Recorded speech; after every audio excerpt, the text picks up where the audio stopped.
Hello, this is Semantic Sense, and today I'm going to walk you through a tutorial on how to create an animation frame by frame. So what I've got here is a finished product for an image that I made an animation from. I basically took an image of the steps in human evolution, isolated every single step in it, and then made an animation from it using our effect. So here it is. Let me just show it to you. So as you can see, the ape stands up into a human.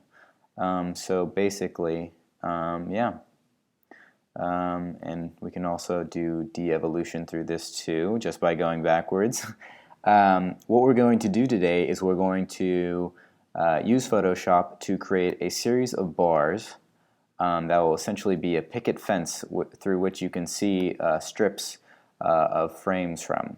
So if I were to remove this bar series from our image, what you would see are these strips essentially, and these are all strips from an image that I'm about to show you online. So there are all the strips we need. So this tutorial is going to cover essentially things like repeating transformations, creating an animation from silhouettes, using the select tool for specific regions and specific ratios of selections, and some worthy shortcuts like the deselect command and also the paint bucket command. So let's get started. What I'm going to do is immediately purge my palette. I'm going to delete everything on it, and I'm just going to close everything I have, not saving either, which is a bad habit. So let me go to Chrome. I'm going to go to the Wikipedia article on silhouettes, and earlier today I found the image that I wanted to use for this just by going down to the image resources in the article, and I found this nice this nice series of silhouettes. So this effect is only possible to pull off with silhouettes, really, but you can work with it.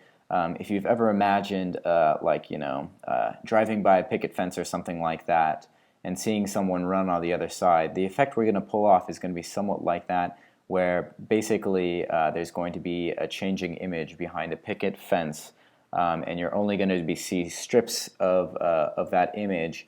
But ultimately, with these really small bars, we can recreate that effect if we scale that picket fence down to the size of some three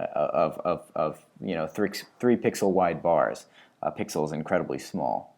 So I'm sure you don't even know what I'm talking about. So let me just get started. I'm just gonna move this Creative Commons licensed image over to my Photoshop application.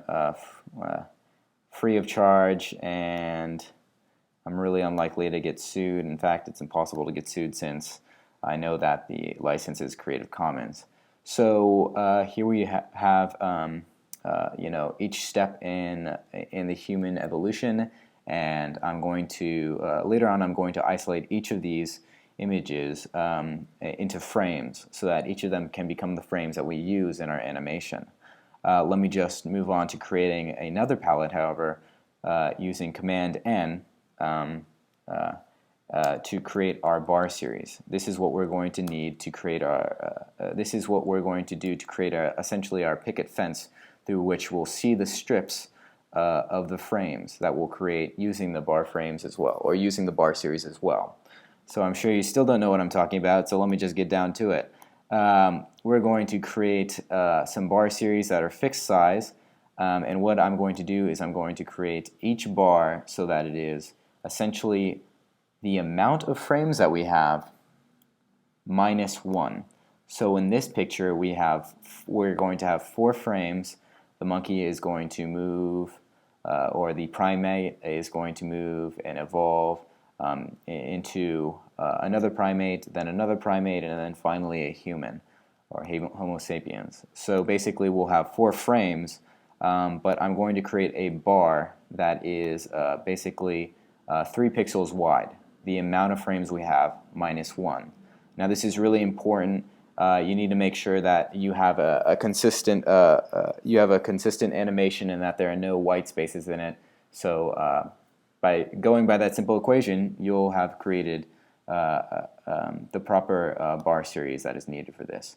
So here I'm going to go ahead and zoom in on this on this specific bar since it's so incredibly small, and then I'm going to zoom in on it. Here it is, and then get it positioned perfectly in my palette. So what I'm going to do is I'm going to basically create a new layer using layer new, and I can use Shift Command N to actually create this new layer, and I'm going to do that. So this layer is going to actually be called the bar series because it's what we're going to use in our other image or our other palette where that our picture is waiting in. So I'm basically going to press G, and that's going to trigger my paint bucket to jump up. And then I'm going to make sure that my primary color in my color palette is black, and then I'm going to press it, and essentially that will give me this bar. So what I've done is I've essentially created a bar, and I'm going to deselect it. I've created it on this new layer, and you can't see it here because the bar is so incredibly small. And I'm going to transform it using Option Command T. Now, usually you would trigger transform using Command T, but the Option Command T allows you to make whatever transform you perform a step. And then using another command that I'll tell you about afterwards, you can actually repeat that step over and over and over again as many times as you like. And you'll be able to see that. I'll just get down to it. So what I'm going to do is I'm going to move this over. The command Option T also creates a new a duplicate of the current layer. And then by pressing Enter, I've automatically completed the step.